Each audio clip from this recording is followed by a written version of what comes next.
नमस्कार दोस्तों, मैं आपके साथ अजीत चौहान और आप देखें द न्यूज इंडिया। देश प्रदेश की हर छोटी बड़ी खबर हमारे चैनल पर देखते रहिए। हम आपको दिखाते रहेंगे नई नई बड़ी बड़ी खबरें अपने द न्यूज इंडिया चैनल पर। आज नागलोई मार्केट के प्रधान सुभाष बिंदल, पूर्व निगम पार्षद बेबी जयराम, रोहिणी जोन के डिप्टी कमिश्नर को ज्ञापन सौंपकर कार्रवाई की मांग की।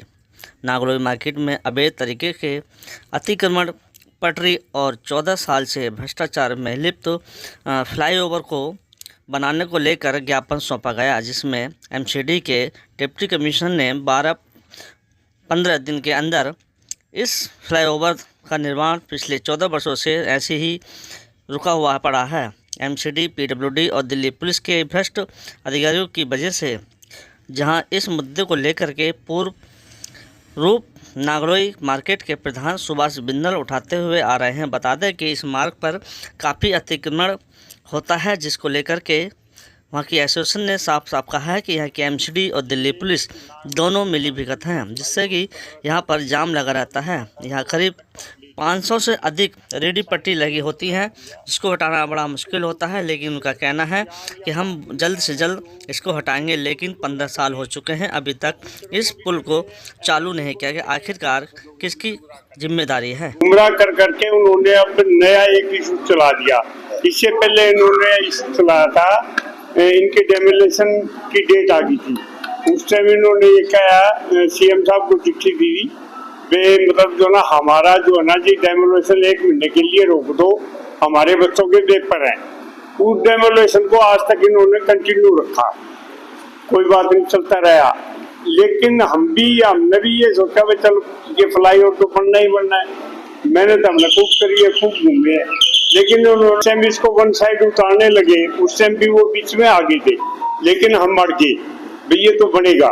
उन्होंने फिर पुलिस आज आप किया है, वे 1 महीने के अंदर अंदर हम सारा काम करेंगे। अच्छा, 12 तारीख को तो जो इंक्रोचमेंट है ना उसको हटाने के लिए बोला। किसी भी सरकार पे हमें कोई भरोसा नहीं, नाम भरोसा करते सरकार पे। सरकार पे अगर भरोसा करते तो हमारा ये फ्लाईओवर कभी का बढ़ जाना चाहिए और अब तक चालू हो जाना चाहिए। इसके चलने से लाखों लोगों को डेली फायदा मिलेगा, जाम से मुक्ति मिलेगी, पेट्रोल कम जलेगा और इधर से मतलब रोहिणी, सुल्तानपुरी, मंगोलपुरी, नागलोई से सीधा ये बॉम्बे एक्सप्रेस हाईवे भी नहीं चलेगा सीधा रोड। तो आगे क्या कदम है प्रधान जी आप लोगों का? देखो जी, कदम तो हम कोर्ट में भी जाएंगे, गए हुए हैं ऑलरेडी हम, और 1 महीने बाद कोर्ट में पेशी भी है, उस पर भी हम कार्रवाई करेंगे। अब सख्ती से हम पेश आएंगे, काम कर देंगे तो ठीक है, अफसर काम करेंगे तो अच्छा है, इनकी भी भलाई है इसमें, और नहीं तो हम इनके पीछे हाथ धोके लग जाएंगे। वो मानते ही नहीं किसी की। ये एमसीडी वाले जाते हैं, उसके 1 घंटे बाद फिर आ जाते हो, और किसी के हटाने से भी नहीं हटते। हमने गार्ड रख रखा है, गार्ड के कहने से भी नहीं मानते हो किसी की। और 2 गोलगप्पे वाले हैं, वो तो महाबदमाश है वहाँ पे जनता मार्केट अधिकारी जो वो उनकी सेटिंग है गोलगप्पे वाले। अच्छा, हाँ ठीक। के बाद वो उस प्लॉट में नहीं जा रहे हैं और विड्रॉल नहीं कर रहे हैं, तो प्लॉट देने का फायदा क्या हुआ? मेरी ये मांग है कि इस अल्टरनेटिव प्लॉट के अगेंस्ट इन्होंने नहीं बनाया, जो इनके ऊपर पेनल्टी बनती है वो इन पर पेनल्टी चार्ज की जाए और उसके हिसाब से इनसे बातचीत की जाए कि जल्द से जल्द जनता के लिए फ्लाईओवर का रास्ता खोले। 3 इंजन की सरकार है, ये कहने के लिए और बताने के लिए तो बड़ा अच्छा लगता है, लेकिन जनता संतुष्ट नहीं है, ये आप भी जानते हैं, मैं भी जानता हूं। आज 3 इंजन की सरकार को लेकर के पूरी दिल्ली के अंदर, पूरे देश के अंदर अव्यवस्था का माहौल है और लोगों को कुछ भी समझ में नहीं आ रहा। जिस उम्मीद के साथ 3 इंजन की सरकार को लेकर के आए थे, हमारे दिल्ली में तो 4 इंजन की सरकार थी, अभी एलजी वेंकी सक्सेना जी कश्मीर चले गए, 4 इंजन की सरकार थी, लेकिन जनता को, मीडिया को, किसी को कुछ समझ में नहीं आ रहा कि ये कर क्या रहे हैं। इस हिसाब से हम लोगों ने मिला तो आज से 15 सालों से हमें आश्वासन नहीं मिल रहा है जी। और आश्वासन लेकर के ही हम जा रहे हैं, क्योंकि हम 5 साल तक उसके लिए धरने भी किए हैं और उसके लिए हमने बहुत लड़ाइयाँ लड़ी और काम प्रोग्रेस में भी रहा। इस समय काम बिल्कुल रुका हुआ है और डीसी साहब ने आश्वासन दिया है कि इस काम को हम करा देंगे। 1 हफ्ते में एंक्रोचमेंट हटाने के लिए उन्होंने कहा है हमें मानते हैं कि अगर होता है तो डीसी साहब का बहुत बड़ा धन्यवाद होगा। बाकी उम्मीद नहीं है, जिस तरह से एमसीडी जिस स्तर पे चल रही है, जिस चाल में चल रही है, कहीं ना कहीं कोई कहता है कि उसका मुकदमा हो रहा है, कोई कहता है कि दुकानदार जो है अपना जमीन नहीं मांग रहे हैं, उसको नहीं मिल रहा है।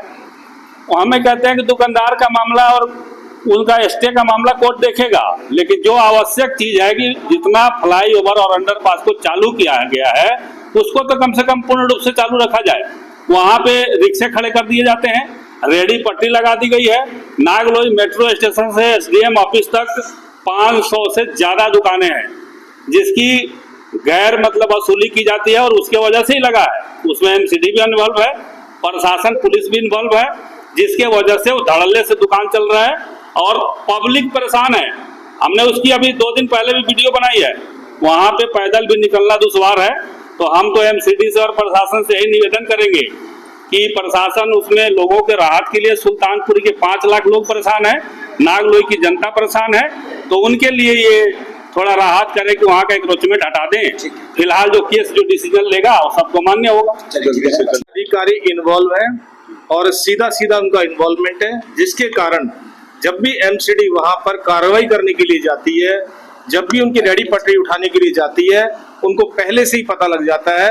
और कई बार 2-2, 3-3 घंटे, 4-4 घंटे हमारे जेई, हमारे एलआई, हमारा दूसरा एमसीडी का स्टाफ थाने के बाहर ऐसे खड़े होते जैसे उन्होंने कोई गुनाह कर दिया, और स्थानीय पुलिस उनको वहां पर पुलिस मुहैया नहीं कराती उनकी सुरक्षा के लिए।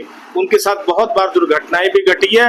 लेकिन मैं ये कहता हूँ कि जो भी संबंधित अधिकारी, चाहे वो किसी भी विभाग का हो, उसके खिलाफ कार्रवाई होनी चाहिए। डीसी साहब ने आश्वासन दिया है।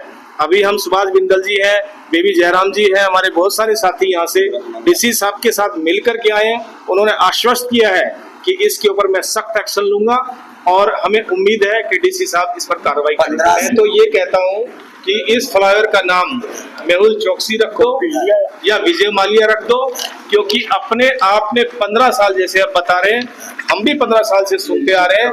ये संसद से लेकर सड़क तक, कानून से लेकर व्यवस्था तक, खेत से लेकर खलियान तक, खबरों का खजाना देखते रहिए द न्यूज इंडिया पर।